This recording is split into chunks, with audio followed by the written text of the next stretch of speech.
It intro to GMOs. Throughout the past few decades, genetically modified organisms, or GMOs, have seen more and more application in our world. A GMO is an organism, such as a food crop, that has had its DNA altered for a desired outcome. In transgenic GMOs, DNA from another organism has been introduced to the organism being modified.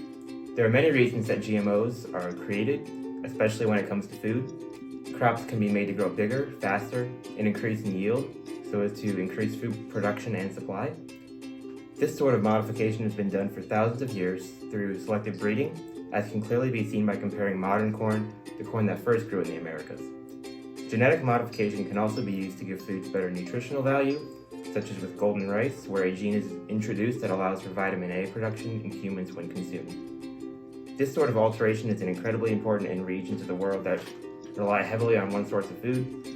For instance, many people in Asia who rely on rice experience vitamin A deficiency because rice doesn't naturally allow for vitamin A to be created in humans when it's eaten. GMOs like this can help save countries. Despite the benefits that GMOs can have, there's a large controversy surrounding them. British author and journalist Mark Linus was vehemently against GMO crops in the earlier days of them when he heard of corporations like Monsanto mixing genes and doing seemingly unnatural things to help the production of food. He helped lead a campaign against GMOs in places like Africa, Europe, and Asia, where these were banned. Eventually, he changed his mind in 2013 at the Oxford Farming Conference, where he started to become pro-GMOs and argued that anti-GMO movement was anti-science.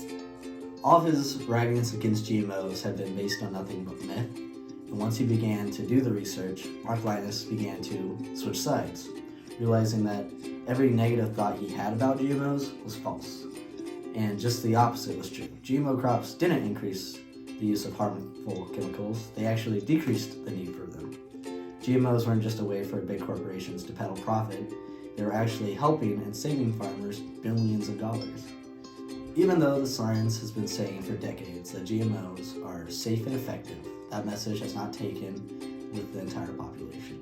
This podcast aims to provide you with a better understanding of GMOs by looking at the rainbow papaya. It was one of biotechnology's first GMO success stories. So, papayas are grown in Hawaii, a state which relies heavily on fruit production, and the papaya is one of the biggest and most important crops in the state. Unfortunately, in the 1940s, a deadly disease began to plague the island's crop population. By the 1950s, papaya ring spot virus, or PRSV, had already began to affect the fruit. 4 years later, the virus had reached every region of the state that produced papaya, causing production to decrease by 50% in the next decade. This significant loss of the papaya crop led to efforts to create a genetically modified papaya. Hawaii's Department of Agriculture began funding into the research and creation of a transgenic papaya in 1985, which would lead to the story of one of the first and few publicly developed GM crops in North America, the rainbow papaya. The rainbow papaya is actually a crossbreed of the non-GM Kapoho papaya and the transgenic sun-up papaya. In order to make the sun-up, pathogen-derived resistance was used.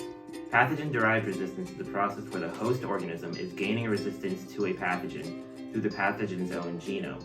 In this case, a coat protein from PRSV was inserted into a commercial non-GM papaya's genome to make the sun-up variety, giving it resistance to the virus.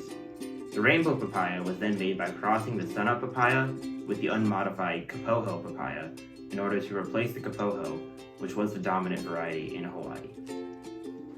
In order for rainbow papaya to go on the market, it had to be tested through various government organizations. So this testing began in 1995 in a large field trial. Various varieties of papaya were planted on a farm in Puna that was already widely affected by PRSV. After an 11-month period, every non-GMO plant was infected, while the transgenic papaya wasn't. Even up until 1998, when the trials were finished, the GM papaya was still resistant to the deadly PRSV virus. The rainbow papaya yielded around 125,000 pounds that year per acre, while the non-transgenic, non-GMO papaya yielded only around 5,000 pounds per acre. With testing complete, this papaya was ready to move to the market. The researchers who created the rainbow papaya wanted to know how individual farmers felt about the rainbow papaya. And so they tracked down and surveyed the papaya farmers. 93 out of 171 farmers in Pune were interviewed in 1999. After the seeds had been released to these farmers for a year, 84 of the 93 farmers managed to obtain rainbow seed, and of those, 68 planted it. About 86% of the farmers reported interest in buying more transgenic seeds in the future. With the farmers' acceptance of the GM fruit, rainbow papaya was finally able to be produced and sold, saving the papaya crop in Hawaii. Today, over 70% of papaya grown in Hawaii is rainbow papaya.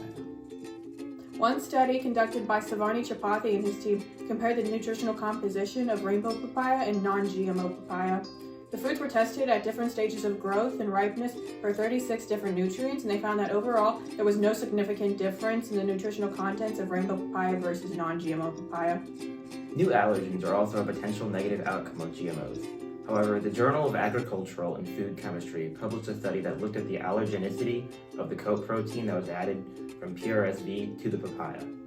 After analyzing the amino acid sequence in this gene, there was no more than 35% similarity between it and any known allergens. In addition to this, no chain of 8 amino acids was found in the introduced protein that are also found in any known allergens. Lastly, the coat protein was put in an environment that simulated gastric fluids in the stomach and intestines. Known allergens remained stable in these conditions. However, the coat protein was degraded, finally concluding that the rainbow papaya posed no risk for allergenicity. Like any new science, it is important to look at the possible issues and not focus only on the positive outcomes. One potential problem with GM crops is pollen drift.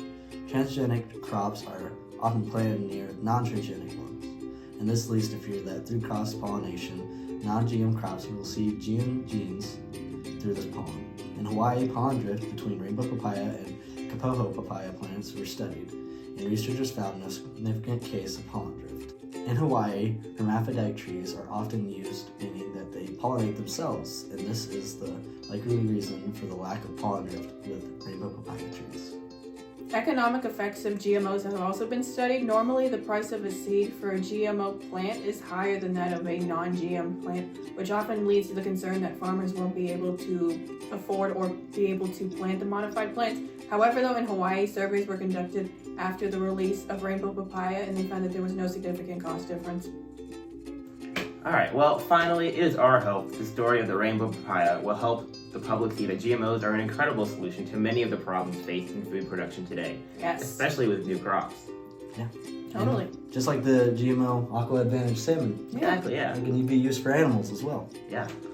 Even though transgenic GMOs are still relatively new, the science shows that more research and funding should continue to be used to study and create new GMOs, as well as accurately informing everyday consumers that GMOs are a safe and effective solution to our food production problems today. Thank you.